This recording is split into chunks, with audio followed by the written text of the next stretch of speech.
Hello everyone. Rajasthan GK के practice set number 5 में आपका स्वागत है। आज हम लोग राजस्थान की स्थापत्य कला से संबंधित प्रश्नों को हल करेंगे। बहुत ही इंपॉर्टेंट टॉपिक है और इसके सारे के सारे महत्वपूर्ण प्रश्नों को मैं आपके सामने लेके आया हूँ। देखिएगा, पिछली भर्ती परीक्षाओं में ये प्रश्न पूछे गए हैं। तो चाहे BS3C एग्जाम हो या फिर चतुर्थ श्रेणी एग्जाम या फिर रीट का एग्जाम हो, यानी कि 3rd ग्रेड का एग्जाम, ठीक है। हर एक भर्ती परीक्षा में इंपॉर्टेंट होने वाली ये क्लास, चलिए शुरू करते हैं। सबसे पहले हमारा पहला ही प्रश्न है कि किशोरी महल, महल खास और कोठी खास राजस्थान के किस भी किले के भीतरी महल है। चलिए बताइएगा फटाफट से इसका क्या आंसर हो जाएगा। देखिए, अभी आपको अगर स्क्रीन पे लिखा हुआ या फिर स्क्रीन पे जो फोटो लगी है, इसका ये समझ में आ रहा है कि कौन सा दुर्ग है। तो ये लोहागढ़ दुर्ग है, ठीक है, लोहागढ़ दुर्ग है। और ये इसी के भीतरी महल है। तो पहले प्रश्न का आंसर हो जाएगा ऑप्शन बी। तो ये दुर्ग आप लोग जरा ध्यान से देख लीजिएगा, लोहागढ़ दुर्ग है जो भरतपुर में स्थित है। प्रश्न संख्या 2 देखिएगा कि भैंसरोडगढ़ का दुर्ग रिक्त स्थान की कोटि में आता है। कोटि क्या होती है? कोटि होती है भाई श्रेणी, मतलब कि कौन सी श्रेणी में आता है, हमें ये बताना है। तो भैंसरोडगढ़ का दुर्ग है कहाँ पे? सबसे पहले तो ये समझिएगा, भैंसरोडगढ़ है वो चित्तौड़ में है, चित्तौड़गढ़ में स्थित है। देखिएगा, भैंसरोडगढ़ का जो किला है वो कौन सी श्रेणी में आएगा? गिरिदुर्ग, जल दुर्ग, धानवन दुर्ग या फिर वन दुर्ग। देखिए, गिरिदुर्ग वो होते हैं जो पर्वत पे स्थित होते हैं, ठीक है, पर्वत वाले। जल दुर्ग वो होते हैं जो पानी के किनारे होते हैं। धानवन दुर्ग वो होते हैं जो रेगिस्तान होता है, वो रेगिस्तान में जो स्थित होते हैं वहां पे। वन दुर्ग होता है वन में। देखिए, ये आपके सामने जो दिखाई दे रहा है, ये आपका भैंसरोडगढ़ का किला है, ठीक है, भैंसरोडगढ़ का किला है। ये जो है, इसके बारे में आपको पता होगा कि कर्नल जेम्स टोड ने कहा था कि अगर मुझे राजस्थान में कोई जागीर दी जाए तो मैं भैंसरोडगढ़ को चुनूंगा। ये जो है, ये जल दुर्ग की श्रेणी में आता है। ये जल दुर्ग है, मतलब नदियों के किनारे पे बना हुआ है। अगला प्रश्न देखते हैं। अगला प्रश्न देखिएगा, किलकिला, जमजमा और नुसरत नामक प्राचीन तोपें किस विख्यात दुर्ग में सुरक्षित है। देखिएगा, किलकिला, जमजमा और नुसरत नामक तोपें। देखिएगा, मुख्यतः है जब तोपों की पूछी जाती है बातें और 3-4 तोप आपको अगर नाम दिए जाएं, तो वो आंसर मेहरानगढ़ ही होता है। इसका भी आंसर हमारा मेहरानगढ़ दुर्ग ही हो जाएगा। आप लोग देख सकते हैं, ये हमारे स्क्रीन पे आपके पास में जो दिखाई दे रहा है, ये आपका मेहरानगढ़ दुर्ग है, ठीक है, मेहरानगढ़ दुर्ग। बहुत ही सुंदर दुर्ग है। आपको अगर जीवन में मौका मिले तो एक बार घूमना जरूर चाहिए। मेहरानगढ़ जो दुर्ग है, बहुत ही सुंदर दुर्ग है। मेहरानगढ़ दुर्ग कहाँ पे है? जोधपुर में स्थित है, ठीक है। मेहरानगढ़ दुर्ग पहाड़ी पे स्थित है, तो ये भी याद रखिएगा, ठीक है। मेहरानगढ़ दुर्ग में ही बहुत सारी तोपें रखी गई हैं, अन्य तोपें भी हैं। अगर आपको मतलब पूरा डिस्क्रिप्टिव क्लास चाहिए तो आप लोग मुझे कमेंट में बताइएगा, मैं इसकी पूरी डिस्क्रिप्टिव क्लास लेके आऊंगा। हालांकि हम लोगों ने दुर्गों का जो टॉपिक है वो तो बहुत पहले ही कंप्लीट कर दिया था, ठीक है। लेकिन जो हवेलियां वगैरह बच गई थी, उनकी क्लासें हम लोग कर लेंगे, तो आप लोग मुझे कमेंट में बता दीजिएगा। अगला प्रश्न देखिएगा कि कॉलम 1 में स्थान को कॉलम 2 में मंदिरों से मिलान करना है हम लोगों को। तो जरा समझिएगा कि सबसे पहला जो हमारा है धुलेव। धुलेव में कौन सा मंदिर है? धुलेव में आपका ऋषभ देव जी का मंदिर है। कलर चेंज करते हैं जरा। धुलेव में कौन सा है? ऋषभ देव जी का मंदिर स्थित है। दूसरा हमारा नाथ द्वारा। तो नाथ द्वारा में कौन सा मंदिर स्थित है? श्रीनाथ जी का मंदिर स्थित है। क्लियर है सभी को? इसके बाद में जो तीसरा हमारा है, तीसरा कौन सा? उदयपुर। उदयपुर में आपको सभी को पता है जगदीश मंदिर स्थित है। और काकरोली राजसमंद जो बच गया, वहां पे द्वारिकाधीश जी का मंदिर स्थित है। तो आप लोग देख लीजिएगा कि पहले में कौन सा आ जाएगा। पहले में हमारा है सी। तत्पश्चात दूसरा जो है हमारा, दूसरा क्या है? नाथ द्वारा। नाथ द्वारा में हमारा डी। तीसरा जो उदयपुर है, उदयपुर में हमारा कौन सा हो जाएगा? बी। एंड जो हमारा कांकरोली है वो द्वारिकाधीश मंदिर यानी कि ए हो जाएगा। तो CDBA कहाँ मिल रहा है आपको? ऑप्शन ए में मिल रहा है। हमारा आंसर हो जाएगा ऑप्शन ए। अगला और विशाल दुर्ग हमारा, एक तरीके से राजस्थान का बहुत ही बढ़िया दुर्ग है। मैं समझाऊंगा, पूरी हिस्ट्री की क्लास जब हम लोग लेंगे तब समझ में आएगा ये आपको। हालांकि अभी तो प्रश्न करते हैं। राजस्थान के किस किले को सोनार किला या गोल्डन फोर्ट कहा जाता है? राजस्थान का ऐसा कौन सा किला है जिसे हम लोग गोल्डन फोर्ट के नाम से जानते हैं? गागरोन का किला, लोहागढ़ का किला, बीकानेर का किला या जैसलमेर का किला। देखिए, आपको ना इतना कॉमन सेंस होना चाहिए कि राजस्थान में जो हमारे रेगिस्तानी जिले हैं, उन्हीं को हम लोग लगभग ये नाम देते हैं, गोल्डन सिटी वगैरह, ये सारी चीजें, स्वर्ण नगरी, सूर्य नगरी, ये सारी चीजें, ठीक है। तो हमारा आंसर बीकानेर या जैसलमेर में से ही होगा। तो हमारा आंसर इसका में हो जाएगा जैसलमेर का किला। देखिएगा, ये जो किला है बहुत ही सुंदर लगता है। क्योंकि इसका जो कलर है ना, यहाँ पे आपको जो ये गोल्डन कलर दिखेगा, गोल्डन कलर, ये रेगिस्तान की मिट्टी से मैच होता है, ठीक है। जो रेगिस्तान की सैंड है उससे मैच होता है, जिसके कारण ये जो है सनसेट या जो हमारा सूर्योदय होता है उसमें तो बहुत ही सुंदर दिखता है। ठीक है, इसको अगर आप लोगों को ना डिटेल में ऐसे देखना हो ना कभी, तो आप लोग एक वीडियो देखिएगा, मैं आपको सजेस्ट करता हूँ। ठीक है, एक यूट्यूब पे चैनल है मंकी मैजिक करके, तो वहां पे आपको ये वीडियो मिल जाएगी। ठीक है, मंकी मैजिक करके यूट्यूब पे चैनल है। सेम टू सेम ये जो व्यू है ना, अभी जो व्यू आपको दिख रहा है, यहीं पे वो एक शूट हुआ है उनका एक सीन, तो आप लोग वहां चेक कर लीजिएगा। बहुत ही बढ़िया तरीके से उसे शूट किया गया है। ठीक है, तो वहां आप लोग जैसलमेर का जो किला है उसके बारे में और जान सकते हैं। ठीक है, चलिए आगे चलते हैं। बाकी जैसलमेर का जो इतिहास है वो तो हम लोगों ने कब का पढ़ लिया है अपनी क्लासेस में। चलिए प्रश्न संख्या 6 देखिएगा कि देलवाड़ा स्थित आदिनाथ मंदिर का निर्माण किसने करवाया। देलवाड़ा में जो आदिनाथ का मंदिर है, आदिनाथ जी का जो मंदिर है, उसका निर्माण किसने करवाया था। आपके पास में ऑप्शन है चंद्रगुप्त मौर्य, महाराणा कुंभा, विमल शाह या फिर मंडन। तो इसके आंसर क्या हो जाएंगे, देखिएगा आपके सामने जो यहाँ पे ये मूर्ति दिख रही है, ये आदिनाथ जी की ही प्रतिमा है, आदिनाथ जी का ही मंदिर है। तो चलिए बताइए इसका निर्माण किसने करवाया था। इसका निर्माण करवाया था विमल शाह ने। ठीक है, देलवाड़ा के जो जैन मंदिर है उन्हीं में सम्मिलित है एक आदिनाथ जैन मंदिर, जिसका निर्माण विमल शाह ने करवाया था। क्लियर है सभी को। अगला प्रश्न देखिएगा, ऊंचे पहाड़ों पर स्थित किलों को क्या कहा जाता है। अभी तो हम लोगों ने पढ़ा कि जो किले पर्वत पे स्थित होते हैं, ऊंचे पहाड़ों पे स्थित होते हैं, उन्हें क्या कहते हैं। सैन्य दुर्ग वो होता है जिसमें सेना निवास करती हो। धानवन दुर्ग जो होता है, धनवान नहीं है, ये धानवन दुर्ग है। ठीक है, धानवन दुर्ग है, धानवन। थानवन दुर्ग वो होता है जहां पे रेगिस्तान हो। तीसरा है हमारा गिरी दुर्ग, गिरी दुर्ग वो होता है जहां पे पर्वत हो। और चौथा हमारा है पारीक, ख से याद रखिएगा, जिसके चारों तरफ विशाल खाई स्थित हो। ठीक है, जिसके चारों तरफ विशाल खाई स्थित हो। क्लियर है सभी को। तो ये हमारा प्रश्न हो गया। अगला प्रश्न देखिएगा, गागरोन का किला कहाँ पर स्थित है। निम्नलिखित विकल्पों में से सर्वाधिक उपयुक्त उत्तर चुनिए। गागरोन का किला, ये आपके सामने जो आपको दिख रहा है, ये जो किला है हमारा, यही है गागरोन का किला। ठीक है, गागरोन का किला यही है आप लोगों के सामने जो स्क्रीन पे है, गागरोन फोर्ट। हालांकि फोटो में भी लिखा हुआ है, तो यहाँ देख लीजिएगा। देखिएगा गागरोन का जो किला है वो कहाँ स्थित है। सबसे पहले आप लोगों को ये पता होना चाहिए कि गागरोन जो है वो कहाँ स्थित है। गागरोन झालावाड़ में है, तो इसका आंसर भी क्या हो जाएगा, झालावाड़। गागरोन का जो किला है वो कहाँ स्थित है, झालावाड़ में है। प्रश्न संख्या 9 देखिएगा कि कौन सी इमारत झुंझुनू का हवा महल के नाम से विख्यात है। निम्नलिखित विकल्पों में से सर्वाधिक उपयुक्त विकल्प हम लोगों को चुनना है। झुंझुनू का हवा महल, आपको इतना तो समझ में आ ही गया होगा कि जो आपको स्क्रीन पे दिख रहा है यही हमारा है क्या, झुंझुनू का हवा महल, इसीलिए तो मैंने रखा है। तो ये हमारा है झुंझुनू का हवा महल। ठीक है, किसे कहा जाता है झुंझुनू का हवा महल, कहा जाता है खेतड़ी महल को, क्योंकि खेतड़ी महल, एक चीज विशेष याद रखिएगा भाई, देखिएगा ऐसे कुछ एक प्रश्न होते हैं। खेतड़ी महल हमारा आंसर होगा, लेकिन खेतड़ी महल याद रखिएगा कि खेतड़ी में नहीं है। ठीक है, खेतड़ी ऑप्शन में होगा, खेतड़ी में नहीं है। ये कहाँ है, ये झुंझुनू में स्थित है खेतड़ी महल। ठीक है, तो ये याद रखिएगा आप लोग। अगले प्रश्न पे चलते हैं कि अभेड़ा महल कहाँ स्थित है। अभेड़ा महल कहाँ स्थित है, चलिए बताइए अभेड़ा महल कहाँ स्थित है। कोटा में स्थित होगा अभेड़ा महल। आपको मैं थोड़ा जूम करके दिखाता हूँ, अगर आपको क्लियरली विजिबल हो।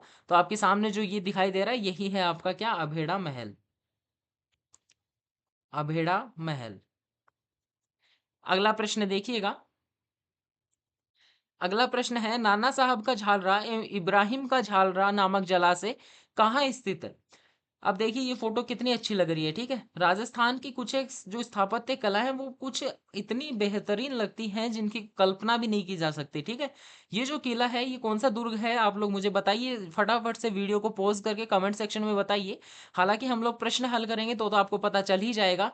नाना साहब का झालरा और इब्राहिम का झालरा, ये दो जलाशय हैं जो कि तारागढ़ दुर्ग अजमेर में स्थित है। ठीक है, तारागढ़ दुर्ग अजमेर में स्थित है। ठीक है, तारागढ़ दुर्ग इसका नाम क्यों पड़ा, उड़ना राजकुमार जो था उसकी पत्नी का नाम तारा देवी था, उनके नाम पे ये जो दुर्ग है इसका नाम तारागढ़ दुर्ग पड़ा। ठीक है, ये जो दुर्ग है इसकी अभी आपको चारों तरफ हरियाली दिखाई दे रही होगी, लेकिन जैसे ही राजस्थान में पतझड़ या फिर सूखे का मौसम आता है तो पूरे पहाड़ दिखते हैं जिसमें इसका कलर मिक्स होके बहुत अच्छा ये दुर्ग जो है ये लगता है। ठीक है, अगला प्रश्न देखिएगा, निम्नलिखित में से कौन से मंदिर आमेर में स्थित है? आपको 3 मंदिर दिए गए हैं, तीनों मंदिरों में से आपको बताना है कि कौन से जो मंदिर है वो आमेर में स्थित है। क्लियर है सभी को?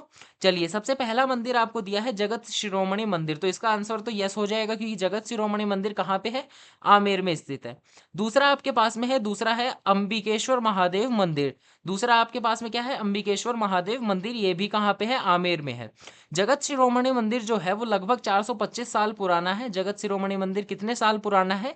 लगभग 425 साल पुराना है। ठीक है, अब देखिएगा एक मंदिर आता है रक्त दंतिका माता मंदिर। ये जो मंदिर है ये आमेर में स्थित नहीं है। ठीक है, आमेर में नहीं है। इसका जो संबंध है, इसका संबंध है बूंदी से।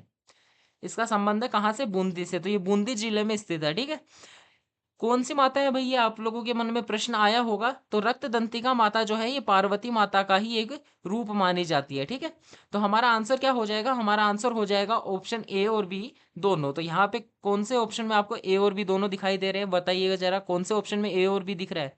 किसी में भी नहीं है क्या? है ना, देखिए ऑप्शन बी में आपको दिखाई दे रहे हैं ए और ब दोनों। ठीक है, यहाँ ए और ब दोनों। आगे चलिएगा। त्रिपुरा सुंदरी मंदिर राजस्थान में कहाँ स्थित है? त्रिपुरा सुंदरी मंदिर राजस्थान में कहाँ स्थित है? देखिएगा ये भी जो आपको स्क्रीन पे दिख रहा है, ये कौन सा मंदिर है? ये त्रिपुरा सुंदरी मंदिर है। त्रिपुरा सुंदरी, एक सेकंड, सुंदरी मंदिर। ठीक है, त्रिपुरा सुंदरी मंदिर है आपके सामने जो स्क्रीन पे आपको दिखाई दे रहा है वो त्रिपुरा सुंदरी मंदिर कहाँ पे स्थित है? तो ये जो मंदिर है ये बांसवाड़ा जिले में स्थित है। अगला प्रश्न देखिएगा। अगला प्रश्न हमारे चित्तौड़गढ़ जिले से संबंधित है। चित्तौड़गढ़ जिले से संबंधित किस प्रकार से है कि 9 मंजिला ऐतिहासिक विजय स्तंभ जो कि चित्तौड़गढ़ राजस्थान में है, किससे बना है? किसके द्वारा बना है, मतलब कौन से इंग्रेडिएंट के द्वारा बना है, एक तरीके से कौन से पत्थर वगैरह इसमें काम में लिए गए हैं? इनमें से सर्वाधिक उपयुक्त विकल्प आप लोगों को चुनना है।